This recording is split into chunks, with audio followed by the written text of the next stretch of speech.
Hey, what up, everybody? Good to see you. Welcome to the show, a show we call The Sweat. I am Emerson Lotzia. Coming up, literally everything. A sportsbook look at this week's CJ Cup. We got full arenas and a full schedule. That all begins tonight around the NHL. We've also got a spicy baseball panel breaking down DFS and sports betting plays ahead of today's three-game divisional series slate, but we're going to focus just on what's cooking in the National League there. But first, let's price check around the NFL. And before we do that, price check your bank account. Look at that thing. You just spent way too much money doing whatever it is you do on weekends, right? Now imagine looking at that bank account and seeing $1 million added to it. The Week 6 Millie Maker is live in the DK lobby right now. Enter for your shot at the $1 million top prize. Y'all know the drill, and if you don't, do not forget this contest is part of the DraftKings Championship Series Fantasy Tournament of Champions, which means in addition to that $1 million, the winner, which could be you, will also earn a ticket to compete for another $1 million top prize in January 2022. By the way, here's what the Week 5 winning lineup looked like. Two dudes scoring 40 points with Brady and Devontae Adams. Four other players hooking it up with at least 30 fantasy points, including Mike Evans there at just 5.5% ownership. Hunter Henry, almost 20 points there in the tight end spot. He was cheap, $3,700, 4.5% owned. That also helps. So let's get after it with DraftKings contributors now. Steve Buchanan, Pierce Dietrich, and RotoWire's AJ Scholes. We're price checking here, guys, an early look at your favorite plays and salaries on the Week 6 main slate. So quarterback, Steve-O, who's your guy? Yeah, he's the most expensive option on this slate, but Whoa. Patrick Mahomes going against the Washington football team, who, by the way, they are no longer a good defensive team. You look at the two teams that have allowed the most points in the NFL so far this season, it's the Chiefs at 32.6 and the Washington football team at 31. Patrick Mahomes, coming off a loss, should be able to pick apart this secondary. For even as bad as the Chiefs have looked thus far defensively, Patrick Mahomes is still doing what he can do offensively. He's taken just under 5 rushes per game, dropping back an average of 39 times. You look at what Washington has allowed so far to opposing quarterbacks, an average of 301 passing yards, 14 passing touchdowns. That's the second most in the league. I know he's expensive. I know it's not anything sneaky. Give me Mahomes in Week 5. And he's throwing interceptions now too, Steve-O. He is, but that's okay. It is okay, especially if he throws for like a bajillion yards and more touchdowns. Pierce, price check for me at quarterback. Who do you like? Taylor Heineke at 5,800. I'm on the same page as Steve, but it's hard to build a Kansas City stack with Mahomes as your quarterback. And if you look at one of the past Week 1 Millie Maker winners, he took Tyreek Hill, he took Travis Kelce, but he did not play Mahomes with that stack. It's hard to play. We've got a 54 over-under, and yes, Washington's defense is terrible, but Kansas City's defense is just as bad, allowing 296 passing yards per game. I think we can get 250 yards out of Heineke. The game does not project to be a blowout. It's looking like it's within 5 points, so they should get some touchdowns. And also, Heineke's given 40 yards on the ground in his last 2 games. I think there's a little bit of a sneaky contrarian play here. He's definitely not worth 5,800 based on his talents, but based on the matchup and the over-under, I like this play. Well, you told Pierce to stop it, Steve. I did. I'll do it again. Okay. AJ, quarterback, talk to me. Well, I guess I'll be the tiebreaker between these two, and I'm with Buchanan here. I like Mahomes. Pierce, you and I have just been on opposite ends all week so far, so let's just keep that rolling. Yeah, the points per game, DK fantasy points per game is slightly higher that the Chiefs are allowing, but Washington's right there. And yes, it's a big price tag, but we talked about this with last night's game. Don't overthink it sometimes. Patrick Mahomes is the better quarterback here, and I think is better set to have a big matchup. Yes, you pay up a little bit, but I think he's worth it tonight. This weekend. Although everyone was a little nervous after that first half last night with Lamar Jackson. People were like, what are you doing? Wake up, come alive, and it ends up scoring, like 40 points or so. Taylor Heineke, by the way, $2,500 cheaper than Patrick Mahomes. At running back, Pierce, whose price point do you like? DeAndre Swift, 6,300. This is another healthy over-under with Detroit and Cincinnati at 49. Detroit's best player right now is Swift. He needs to be on the field more than he is. The only real reason he's getting held back is just coaching decisions, and the coaches are going to get fired if they don't start winning games soon. So they'd probably be wise to put him on the field. He's the receiving back, and Cincinnati struggled with receiving backs, allowing near the top of the league in receptions and in yards allowed to receiving running backs. Green Bay last week, 9 combined receptions for 60 yards. They gave up that monster game to Najee Harris, over 100 yards receiving, 14 receptions. Dalvin Cook got him for 6 receptions and 40 yards. Really, the only concern is if Detroit's coaching staff decides, yeah, we're just going to continue to give Jamal Williams the ball. One of these weeks, they're going to decide, all right, Swift's our best player, let's leave him on the field. And he's going to absolutely explode, and this should be the week.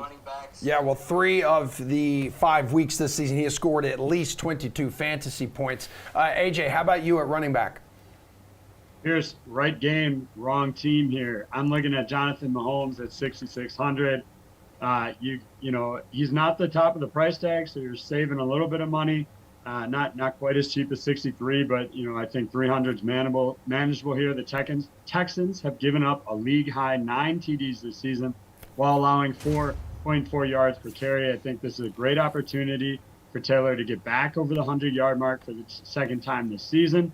We've also seen a slight uptick in his targets over the past 2 weeks, so he's starting to factor in the passing game as well. Jonathan Taylor at 6,600 is my guy at running back. Had his best performance of the season last night, 35 points against the Ravens. Steve, at running back, who do you like early on here when you're looking at the Week 6 salaries? Yeah, paying up at another position this week, but Austin Eckler going against the Ravens, who just got ravaged by Jonathan Taylor. We saw what he did last night, and obviously when you look at the numbers that the Ravens' run defense has given up, especially to backs who catch out of the backfield, Jonathan Taylor certainly padded those numbers last night, but even before that, they were giving up an average of 55 receiving yards to opposing backs per game. The Chargers are coming into this game as underdogs, and now we have Austin Eckler averaging just under 19 touches per game. The guy is an absolute beast in the backfield, fighting for yards. His yards per after contact are one of the best in the league at this point. I think you got to pay up both the quarterback and and running back this week. We'll get some cheaper guys as the segment goes on, but those are the 2 guys I'm targeting so far. Are we talking someone maybe a little cheaper, a wide receiver, Steven? Jamar Chase at 6,700 feels like a nice mid-tier value. Well, not value, but mid-tier pricing for this week. Coming off one of his best games of the season, 30 DraftKings fantasy points against the Packers. You look at his touchdowns. He scored 5 already on the season. 3 of them have come at least 42 yards or deeper on the field. Now he's facing a Lions secondary that's allowing an average of 11.2 yards per target. That is almost a yard higher than any other team in the league at this point. He is currently tied with Tyler Boyd in terms of target share, but that is the guy that Joe Burrow is going to when he wants to get a deep shot, try to get into the end zone. He has done it all season long. Shouldn't be any different this week against the Lions. Yeah, AJ, where are you going here at wide receiver? And Steve's got to stop looking at my show notes here, because I'm also on Chase here at 6,700. Look, another option just to get some more share of that defense. I like T. Higgins at 5,300. First game back, had a pretty good showing in terms of what he did there. And, you know, he'll save you some money, but I think you're fully capable of getting both of these guys in here. Why not use Higgins and Chase and really double down against the Lions? I think you almost have to, given that yards per reception that they're giving up this year. All right, Pierce, price check for me at wide receiver, please. If AJ and Steve love Patrick Mahomes so much, and it's just the obvious play, then why not play Tyreek Hill at 8,500? You can use 3 receivers, Pierce. What's that? You can use 3 receivers, which is like your first time doing a segment for DraftKings. 3 receivers and a flex squad. Thanks. Great. What a loser. Tyreek Hill against Washington, 79 receptions, over 1,000 yards, 7 touchdowns allowed by Washington. It's near the bottom of the league. We're expecting a big game, bounce-back game from Kansas. Clyde Edwards-Helaire is not going to be in this game, so they're going to air it out. I just don't see you overthinking this. You look at week 1, week 4, Tyreek Hill is a key part of winning $1 million. Why not play the guy that's going to blow the slate up? Yes, you've got 3 spots. Play Jamar Chase, play DeAndre Swift, play everybody that we've already mentioned. Great. I love that. He's been kind of boomer bust. I see like 40 points week 1, hit 50 week 4, but besides that, you got 5, 10, 14. So Pierce obviously counting on a big boom week here in week 6 for Tyreek Hill. At tight end, though, Pierce, who do you like? Whose price really stands out to you? We've talked about one specific game. Why go away from that game? If you think Mahomes is going to have a good game, well, who's going to have a big game with him? It's going to be Travis Kelce at 7,000. He isn't a boom bust. He's just a boom and continues to boom. Boom, boom, You boom. play him against Washington. Look, this is a game where they've got to make a statement too. It's not that they have to make a statement. It's that their defense is terrible. They can't let off the throttle. Washington is not a big-time underdog in this game. Washington is at home. Washington came back a couple weeks ago against the Falcons. Kansas City has to score and score often, and Travis Kelce is likely going to be a part of that. If you want to go to Ricky Seals-Jones in this game as well, I don't mind that either. Oh, Pierce, you are spending a lot of money this morning. I want you to know that. You have to fill out the rest of your lineups with like $500 guys. I took Heineke. Oh, that's true. That's true. Okay, good point. All right, I take back some of what I said. Steven, go ahead. Ricky Seals-Jones is actually the guy that I'm going to this one at $3K, only $500 above the stone minimum for pricing at tight end. He took over that tight end 1 role last week with Logan Thomas on the IR. Saw a total of 8 targets, had 5 catches for 41 yards. 3 of those targets were in the red zone. So Heineke was trying to get him the ball and get him into the end zone there. The Chiefs allowing an average of 18.5 DraftKings fantasy points to opposing tight ends, 93.2 receiving yards, and 4 touchdowns scored. This is a great spot for Seals-Jones at a very cheap price. You know, unlike Pierce, I'm trying to save you some money, not leave you $2 for the rest of your lineup. So Seals-Jones is the way the guy that you took can do Mahomes. that. Yeah, and I run it back with Seals-Jones. That's only like $11K. Yeah, but you do math? he did Taylor Heineke. He did make a good point. Yeah, he's not even going to score. He's quarterback. going to score like 4 points. All right, mark the tape. You're crazy. Mark the tape back there. AJ, bring 4 us home on points. tight end. Man, I'm staying out of this battle, guys. But in terms of tight ends, the Ravens are the worst in the league, allowing 20.4 DraftKings fantasy points to tight ends this year.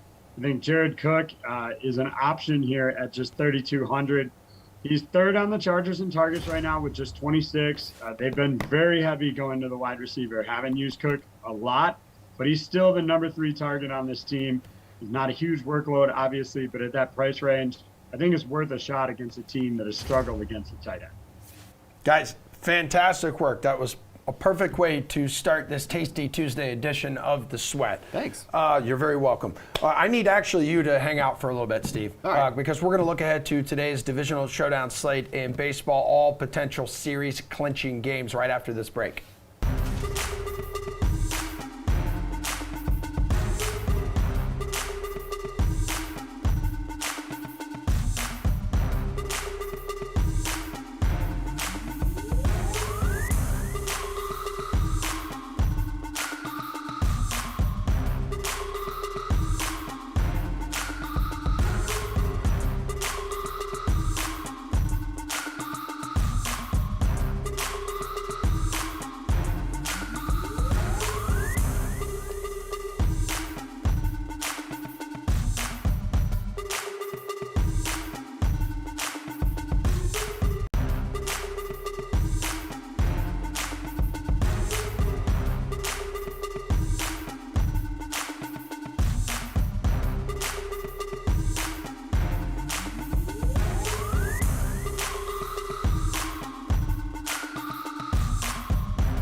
All right, Major League Baseball's postseason continues today with a slate of 3 crucial games, all potential series clinching scenarios. We saw the Red Sox punch their ticket to the ALCS last night over the Rays, and no one enjoyed that more than Gary and Thorne, who is joined by fellow DraftKings contributors Steve Buchanan and Kenny Ducey today. You guys follow Gare Bear on Twitter. You know the passion that he has for the Red Sox. Why do you hate Boston more than the Yankees and Rays now, dude? Because in my lifetime, you guys win everything. So, yeah. My hatred should be a championship trophy in your ever-growing trophy case. It's fine. It's just because you're good. No, your hatred should always be the Tampa Bay Rays, and that's the bottom line. Yeah, Kenny, he hates the Red Sox. He hates the Red Sox more than your team now. I'm a big Red Sox fan now because they just beat the Rays. So shout out to the Red I Sox. should be Shout clear. out to JD I've Martinez. always hated the Red Sox. It's not like this shifted because the Red Sox won last night. I was just saying this. The last week was a really good chance to like clarify who I hated most in the American League, and it's still the Red Sox. So congratulations. That's fair. Steve, would you like to defend your hometown Red Sox? He's a Mariners fan. The Mariners are true and dear to my heart. So I mean, to be fair, Yeah. the wrong team is in the playoffs right now. All right. Let's look He ahead. needs Jared Kelenic to get over the Mendoza line. Let's look ahead to today. There are 3 games going down. We're just going to focus on the 2 NLDS matchups, or the later 2 games on this Tuesday slate.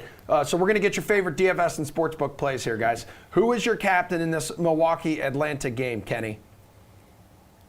I'm going to go with Jorge Soler at $12,000. Now, here's why. We're thinking that Eric Lauer is going to start this game for Milwaukee. And, of course, if there's going to be an onslaught of right-handed pitching here, probably don't like Soler as much. But if they do intend to go with Lauer, he has a 126 WRC plus against Southpaws this year and a very high 287 isolated power. He's seeing the ball incredibly well right now, one of the hottest hitters in this lineup. He's been hitting near the top of the lineup as well, so I like that he's going to have a premium lineup spot here. And I want to fit in whoever the Braves decide to start, because the Brewers have been one of the most awful offenses in baseball really over the past month and a half. Since that incredible stretch we saw from them in July, they've really cooled off. So I think whoever the Braves decide to start is going to have a lot of success. Want to get them in there, so I'm going to pay a little bit down, but still a decent dollar, and get Soler at $12K. All right, Steven, how about you, dude? So Charlie Morton has officially been named the starter for the Braves tonight. This afternoon. I'm actually a little bit surprised. I thought they were going to go with Ynoa, but they're going to go with Morton tonight, try to close this game out. I mean, look, the Brewers have scored a total of 2 runs in this entire series. This is not game 1. This isn't game 2. They've gone through 3 games now where they've scored a total of 2 runs. This offense has cooled off at the wrong time. They're doing the wrong impression of the Cardinals, where they absolutely are doing nothing offensively. How can you not want to take one of the best pitchers on the Braves staff? He was averaging over a strikeout per inning. This team is going to strike out as well, and Morton goes deep into games. This should be a perfect spot for that captain spot. It's going to be pricey, but truly, the Brewers offense is something I want to target against this afternoon. All right, Gary Bear, you're up. Yeah, at this point with the Charlie Morton news, Morton is probably your easiest pick for captain. I mean, this Brewers offense has been shut out in back-to-back games, and it's not like this is some sort of aberration either. If you look at their numbers in the regular season in September and October, they had the 4th lowest WRC plus in baseball at just 85 across that span of time. So now that Morton is the guy, I think he has to be a captain, because if it was Ynoa, the leash on him would have been a lot shorter than it is on Morton. I don't think Charlie Morton's getting pulled in the 4th inning the first time he runs into trouble. That might have been the case for Ynoa. So I think Morton's a great play. Another guy, if you just want to stay away from Morton, who might be the chalk, I think Ozzie Albies is in a really nice spot here. We don't know if Eric Lauer is starting this game, but I'm pretty sure Eric Lauer is going to pitch at some point in this game. And Ozzie Albies crushes left-handed pitching. He's got a 144 WRC plus, a 323 average against Southpaws so far this season. And although there are some like groundswell movements to get this guy to stop switch hitting, he is still technically a switch hitter. So, this is one of those games where he might see a different pitcher every time he comes to the plate. The ability to switch hit certainly helps him in that scenario. So he'll always have the platoon advantage. I think Albies is a pretty good, pretty solid, and pretty safe captain's pick in this spot. What did you say, Steve? Yeah, Lauer is officially pitching this game too as well. Okay. Let's go to the sportsbook here. Milwaukee Braves, best bet, Steven. So obviously this bet's not even up yet, but with the news that Morton is pitching, I would take his strikeout prop to up to 6.5 in this game. The last time he faced the Brewers only faced him once this season. 6 innings in that game, 6 strikeouts in that one. The Brewers ended the regular season 24% K rate on the year, which is 11th against right-handed pitching. I think with the Morton news here, I think that's going to be an appealing strikeout number to take, so I would take that to up to 6.5 tonight. Gary, where are you going on this one? I'm sure this line will get adjusted now that Charlie Morton has been named the starter, but right now the over-under for this game is set at 8.5. I'm just willing to blindly bet the under in this particular series. You've got a Milwaukee offense that has been struggling to score runs, as I mentioned, for about 6 weeks now, and they weren't exactly amazing when they were winning a bunch of games either. This is a team built on its pitching staff, and specifically a team built on its bullpen. Like, I think Lauer has kind of been sneaky amazing this season. Like, I know he's Eric Lauer. We probably don't put a lot of, respect on his name, but he's been great. We're probably going to see Aaron Ashby in this game, who's looked fantastic. Josh Hader will get stretched out if he has to in this contest. So I just think between Milwaukee's bullpen and Milwaukee's terrible offense, we don't see 8 or 9 runs scored in this contest. So I'll just blindly back the under. Kenny, best bet. I'm willing to pay for the Atlanta Braves in this spot. I really do think that this is a fantastic matchup. The guys have talked about the struggles that this team's had at the plate. Look, if this were a game that were played in late July, I think that we'd maybe say the other thing, right? Because the Atlanta Braves used to be a bad team against lefties, but not so much anymore. Travis d'Arnaud's come back. He's one of their best hitters against left-handed pitching. Jorge Soler has improved that team dramatically from that side of the plate in that matchup. And, Adam Duvall as well has been a nice addition. So I think that they are well set up, well equipped to hit left-handed pitching here. And on the other side of the coin, Milwaukee 25th in WRC plus in September and October to end the regular season, 23rd in weighted runs per 100 curveballs in that span, which is certainly going to be something that's a detriment to them against the curveball happy Charlie Morton. I think this is fantastic, and I expect this line to fly now that Morton and Lauer are the official probables. All right, let's go to game 4 here between the Giants and the Dodgers, everybody. You have San Fran leading the series 2-1. Steve, who is your captain in this game? I like Will Smith here in the captain spot here, going against Anthony DeSclafani, who really did not have a strong second half of the season against right-handed pitching, specifically had a 1.7 home run over 9 inning, which was a pretty big jump from where he was during the first half. He was averaging less than a strikeout per inning against righties. Smith should be in that 5th spot in the lineup tonight. He's gone 4 for 11 in this series with a double and a home run. Not somebody who's going to be a very popular captain at all, but I think the Dodgers are going to be able to handle him easily. And with his spot in the lineup, batting 5th, he should be able to knock in some runs in this game. All right, Kenny, how about you, man? Who you going to captain in the showdown? I'm going to try out Corey Seager here at 14.4K. I know it's very expensive, but I think that sort of playing along the same narrative as Steve, I'm not sure a lot of people actually are going to roster Corey Seager or especially not captain him because he's been ice cold in this series. But when you look at this guy over the last month of the season, he had a 210 WRC plus. He's in a fantastic matchup. I expect the Dodgers to score a lot of runs here against DeSclafani in the early innings.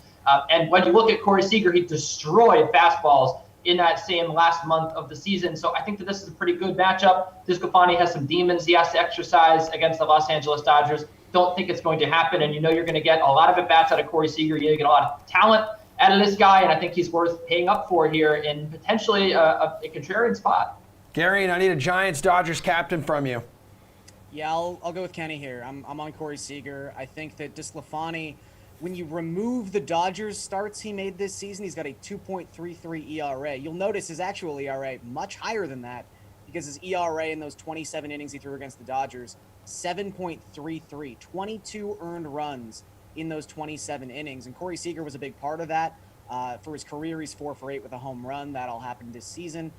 I just think that Seager, he's the best left-handed bat that the Dodgers have. And while DeSclafani has kind of been a different pitcher than we've seen in the past, in 2021, we know what his big area of weakness is, and that is throwing to left-handed batters. For his career, 1.59 home runs per 9 to LHBs. So I think you have to take Los Angeles' best left-handed hitter because he's in the matchup that is best suited for Anthony DeSclafani. Kenny, I say Giants-Dodgers best bet, and you say?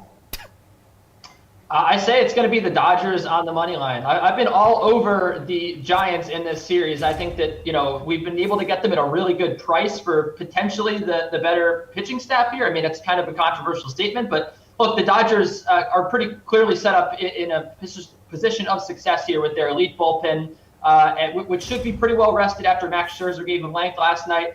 And when you look at this matchup with DeSclafani, as Gary had mentioned, not only does he have a 7.33 ERA in those six starts against the Dodgers this year, he's walked 15 hitters in 27 innings, given up 6 home runs.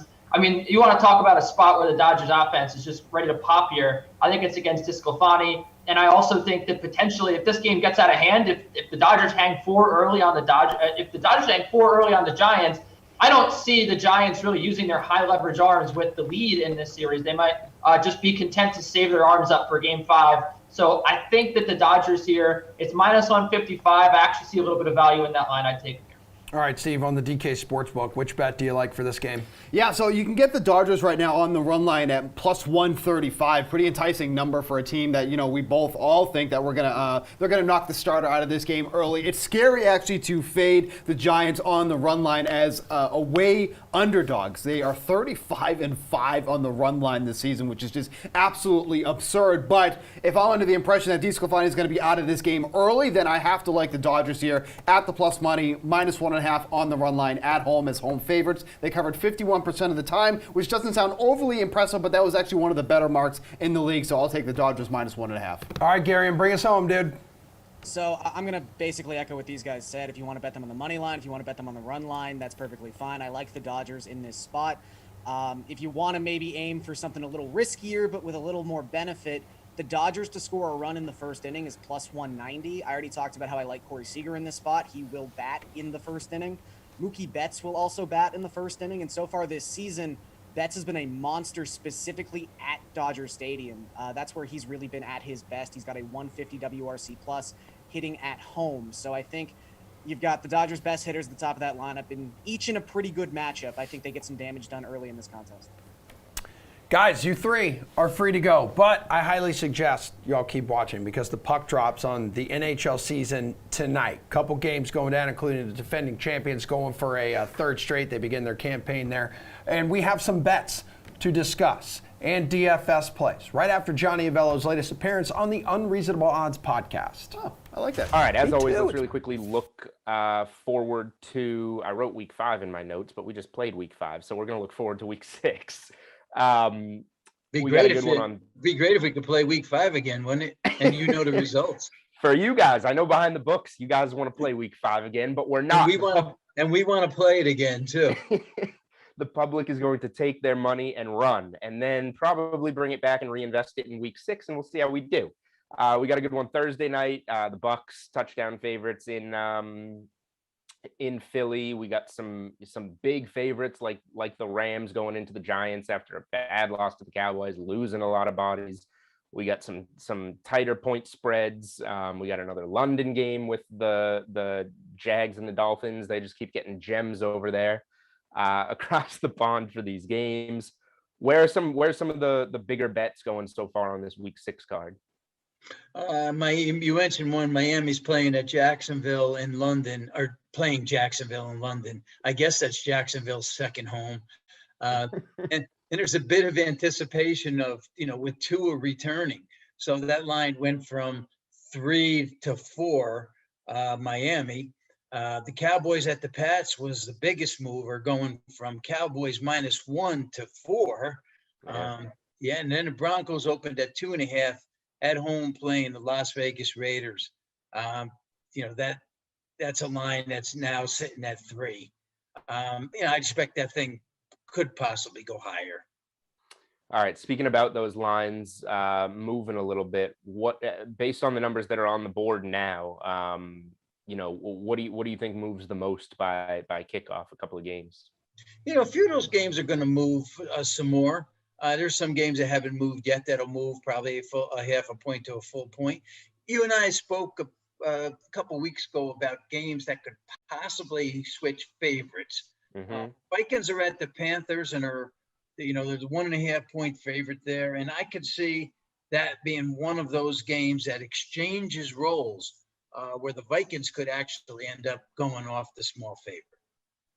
That's every time we talk about a game where the favorite is switching, I feel like the Vikings seem to be involved in a close point spread. It's strange, isn't it? They're finding themselves in a lot of coin toss games, I guess that means. And that's been the case. They've all seemed to been coming down to the wire. All right, appreciate it, gentlemen. Good stuff as always. Also, speaking of good stuff, full arenas, a full schedule. After what we've been through the past 2 years because of the COVID-19 pandemic, that's enough to get excited about the 2021-2022 NHL regular season that starts tonight. But there's more, much more. Good morning to our hockey panel this morning. DraftKings contributor Jeff Ulrich, hello, and RotoWire's AJ Scholes. All right, here for an opening night preview. I need your favorite DFS plays and best bets. Let's go. Pittsburgh and Tampa Bay. Tampa Bay aiming for a third straight Stanley Cup.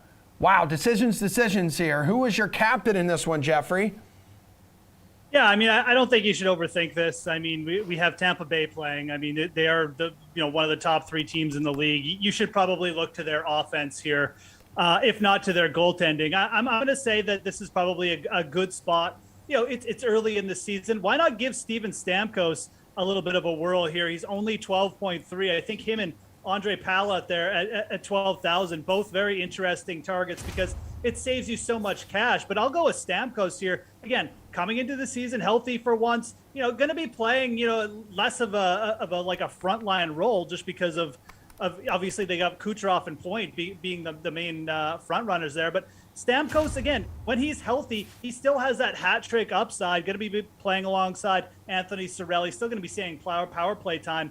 I'm not really big on the Penguins, sorry, AJ, but I think this is a spot where you definitely target the value scorers on the Tampa Bay Lightning. I'm expecting a fairly easy. I mean, AJ, you have Jeff saying, don't overthink this, and I need you right now to be unbiased. Do not overthink this. Which gentleman are you putting in your captain spot? Well, Jeff's right. There's not a whole lot of reason to be high on the Penguins here tonight. They're going up against the best goalie in the league. They're without Crosby, Malkin, Gensel. There's just not a lot of people to think of that'll put up some offense here. Maybe Rust, maybe Kapanen, but it dries up pretty quickly after that. So I like Andre Palat here at 12K because he's on that top line with Braden Point, with Nikita Kucherov. He's the cheapest of the 3 guys on their top line. Jeff makes an intriguing point about Stamkos. Stamkos gets the first power play unit. Palat, as of this morning, was on the second in terms of line rushes, so it does lower his value a little bit. But I like saving some money, still getting a first line guy on that top power play. All right, on the Lightning. Yeah, no, I got you. I'm picking up what you're putting down. Let me see if it's the same here when it comes to your best bet in this game, the first game of the season for this entire league. Look, honestly, I don't hate the idea of taking the Penguins team goal total at under a half. You get plus 700. It's fantastic value. Again, Andrei Vasilevsky is hands down the best netminder in the league.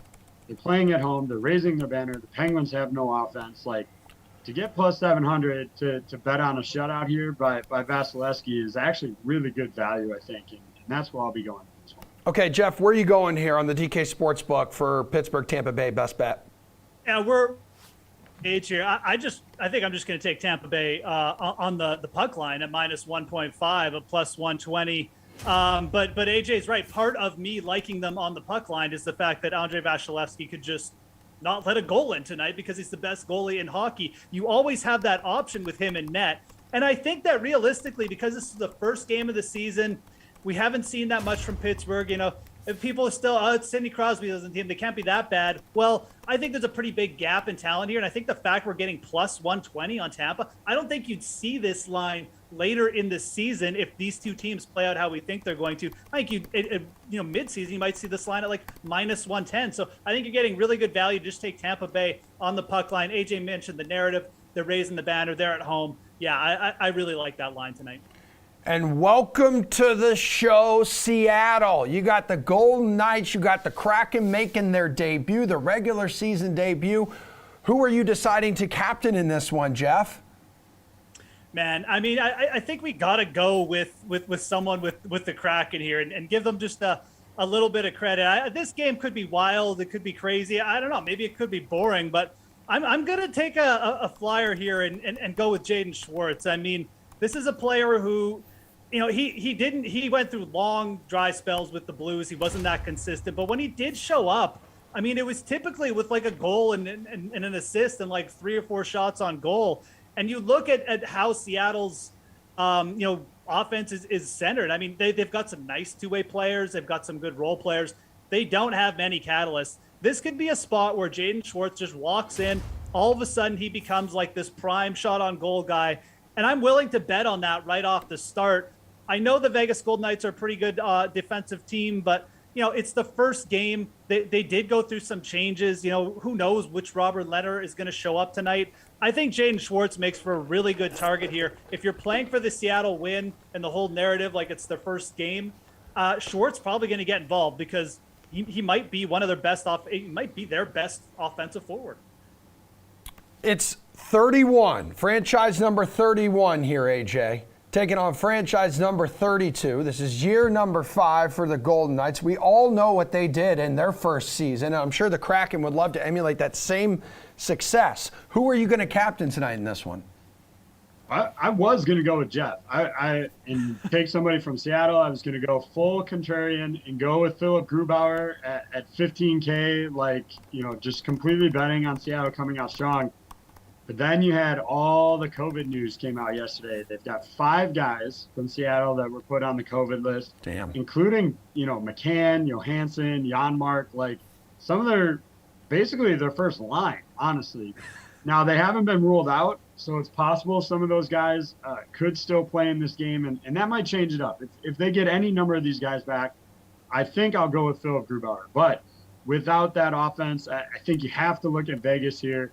And you might as well just go with the player who's got the best odds to score here, and that's Max Pacioretty. Comes in at 15.6, a little expensive, but I'm so concerned about the lack of depth that Seattle's going to have if all those guys miss out tonight that it turned me over to the Golden Knights in this one.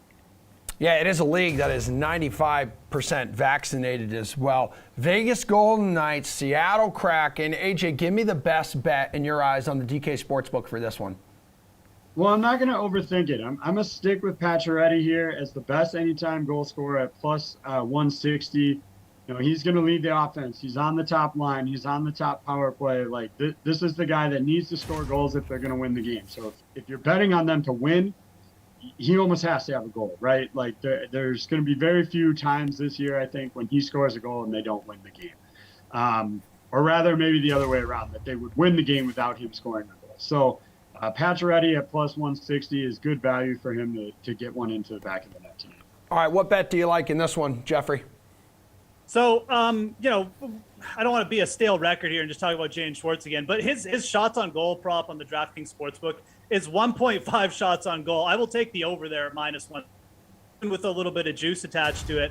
I don't really care. I mean, AJ mentioned, made my point for me. There's guys out with COVID. He's going to skate 18, maybe 20 minutes, maybe more than that. The shots are going to be there. I mean, I'm actually shocked that this is so low. Again, we're going on his role with the Blues. This is an entirely different thing that we're going to see with the Kraken. I will say this. I do like the over in this game. I feel like there's a couple different ways it can get there. Again, which Robert Leonard is going to show up. But maybe this Kraken team is just so ravaged with the players out that Vegas just scores 5 times themselves, right? So I do like the over here at plus 120 as well.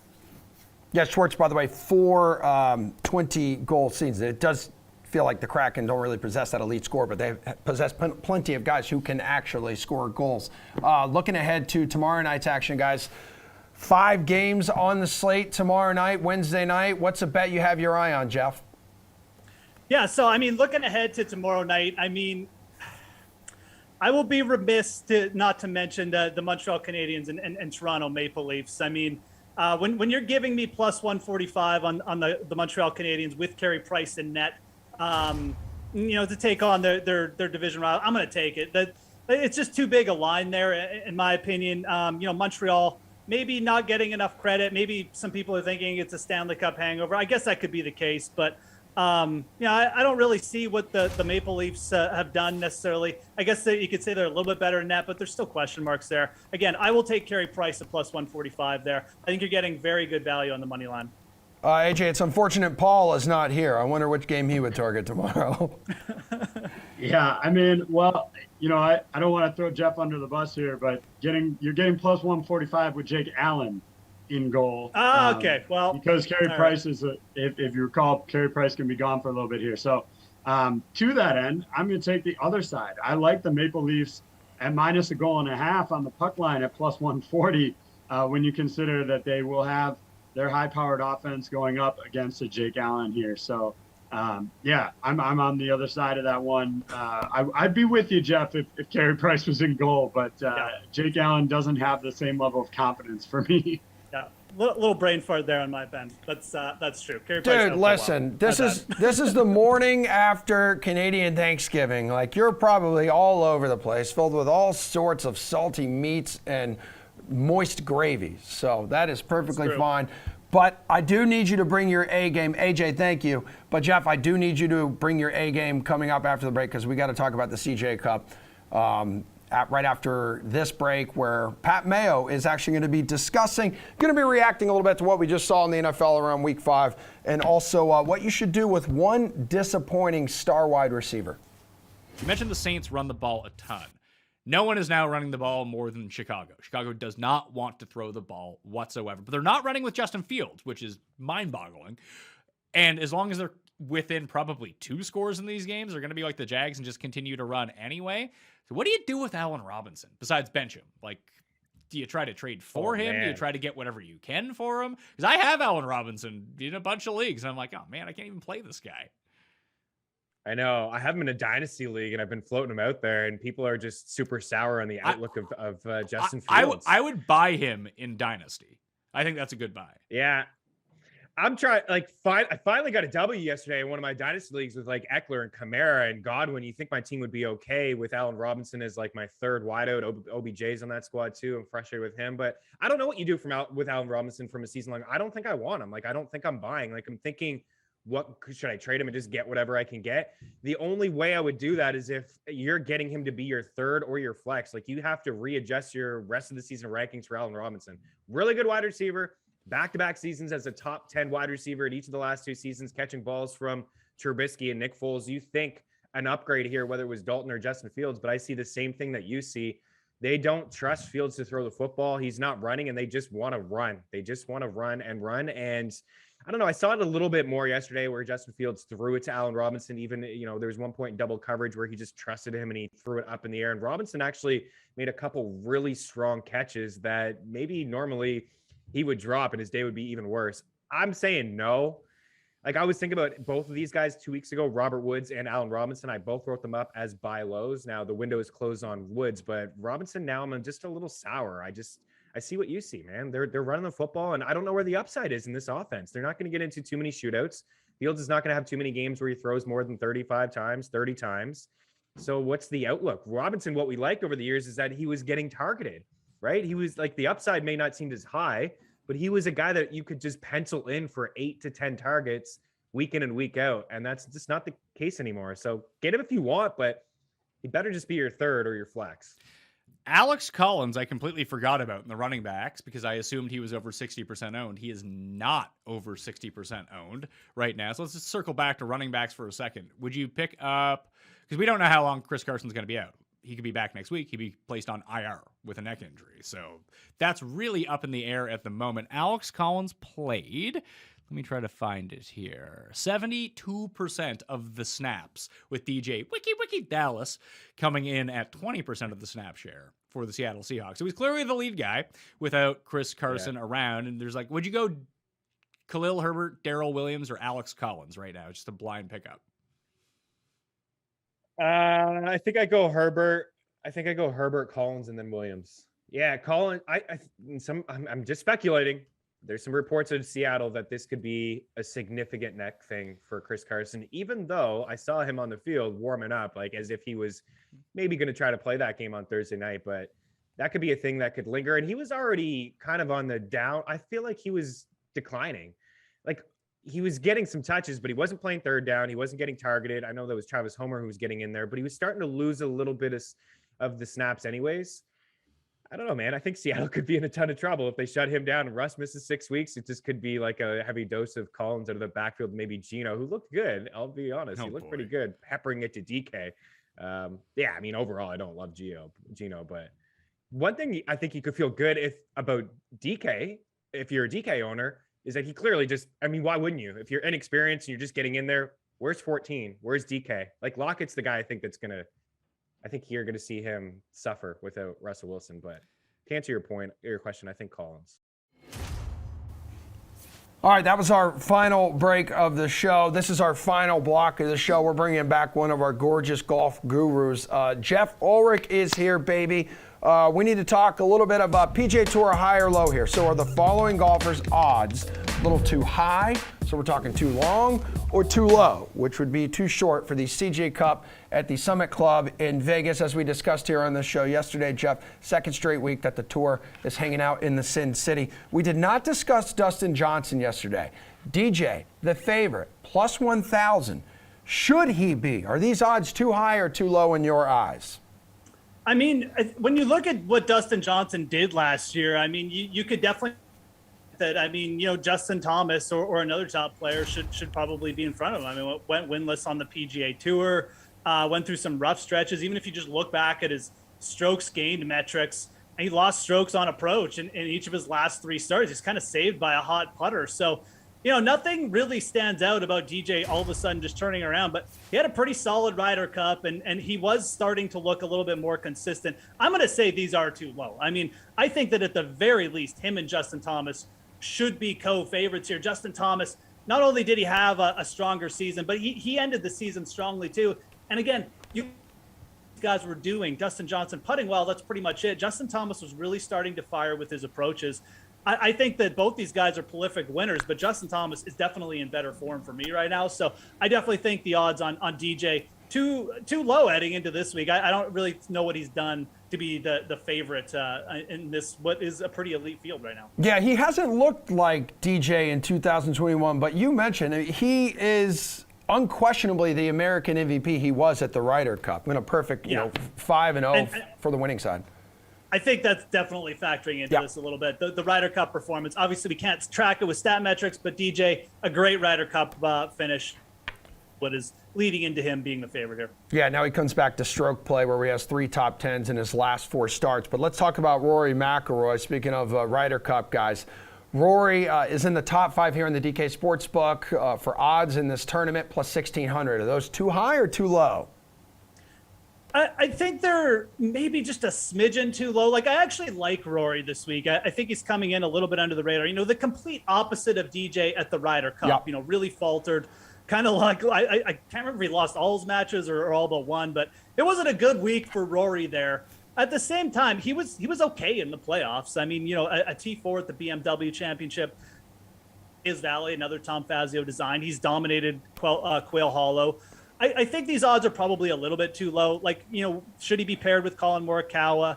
I think Rory should probably be a little bit closer to plus 2,000 just based on, again, a good player, but really not coming off that strong a season. We haven't seen we've seen a little bit more from him than Dustin Johnson in the stroke play lately, but not that much more. I do like him though to come off and potentially come off with a big week here, because if you look at all his metrics, his off the tee play has still been extremely solid. It's the bread and butter of his game.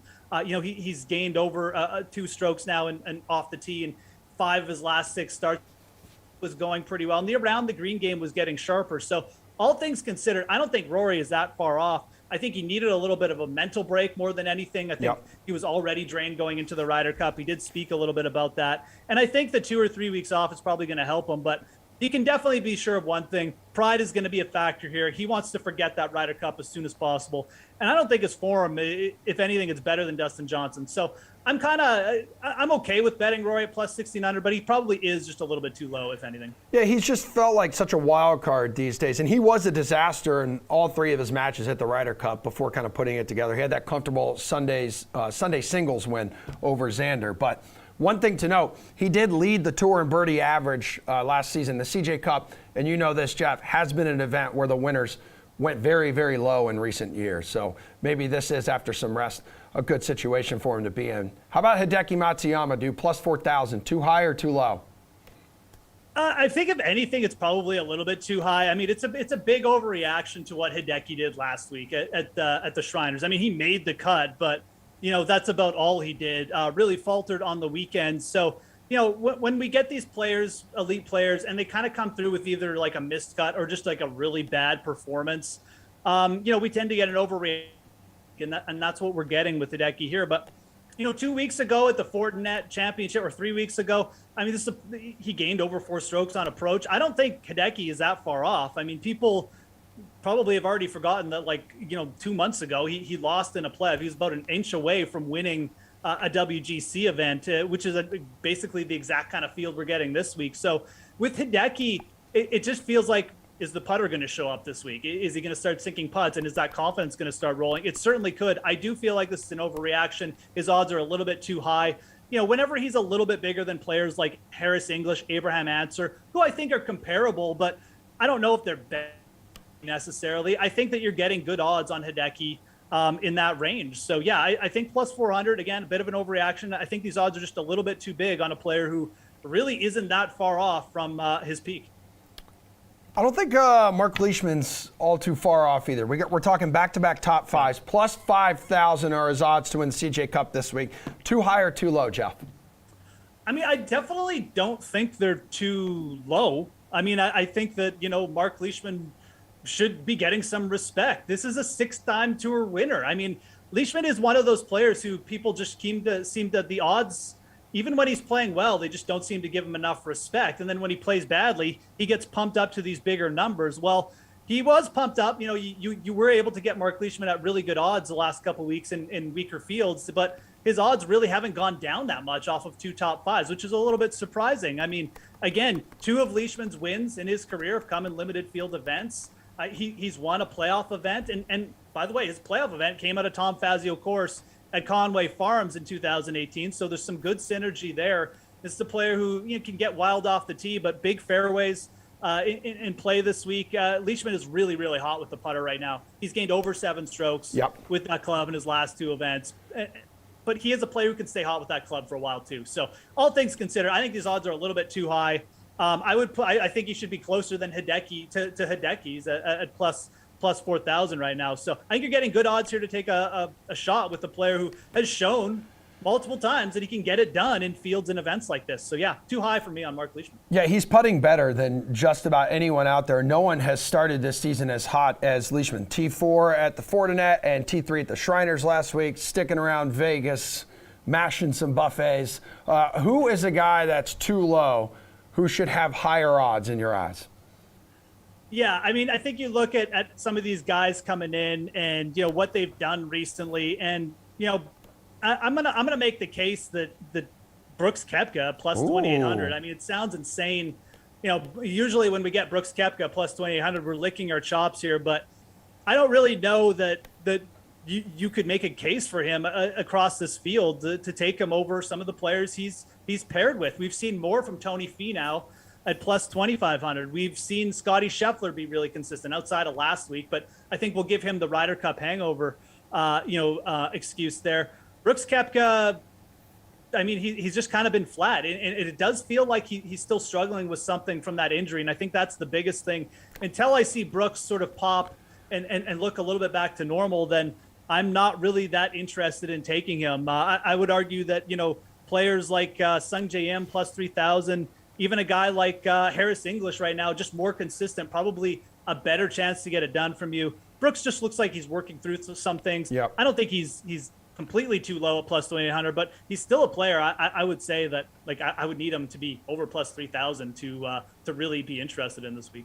He's hard to predict in non-majors these days. But if he was feeling good enough, his wrist was feeling good enough to play last week's Shriners Open, I mean, my guess would be it wouldn't be too much of a problem this week. Let's go ahead and just go to Slate Approved pick. Who's your early pick to win this tournament, Jeffrey?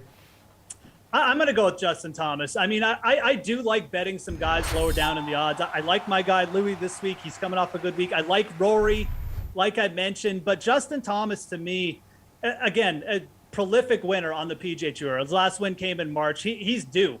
And you saw the progression with Justin Thomas in the playoffs. The irons started to fire, gaining over 4 strokes on approach again. When that starts to happen with Justin Thomas, he's just one decent putting week away.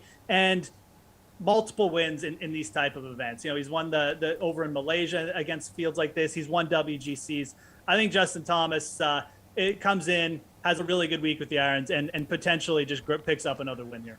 And he's been the winner in 2 of the 4 past editions in this event. We're talking 2017, 2019, so if that trend continues, he has an every other year thing going here, right? I don't know what they give away as the CJ Cup as like perks or something, but clearly Justin Thomas likes the perks that comes with winning this event. So 100%, my friend. I love the perks that come with being your friend, and I can't wait to talk more golf with you tomorrow on a Wednesday edition of the Slate at 5 o'clock. But today's Tuesday. There's a Tuesday edition of the Slate at 5 o'clock. It's Steve Buchanan, who's here in studio with me. He's going to be on that. Who are you going to be with? Is it Kaufman or Glash? It's Glash. Yeah. Sounds good. He has no idea. All right, everyone, that's a show today. Madden Slate starts at high noon. We're using Madden 2022 now. We're a big deal, so hang out. Yeah, place some bets on that. We'll see you later.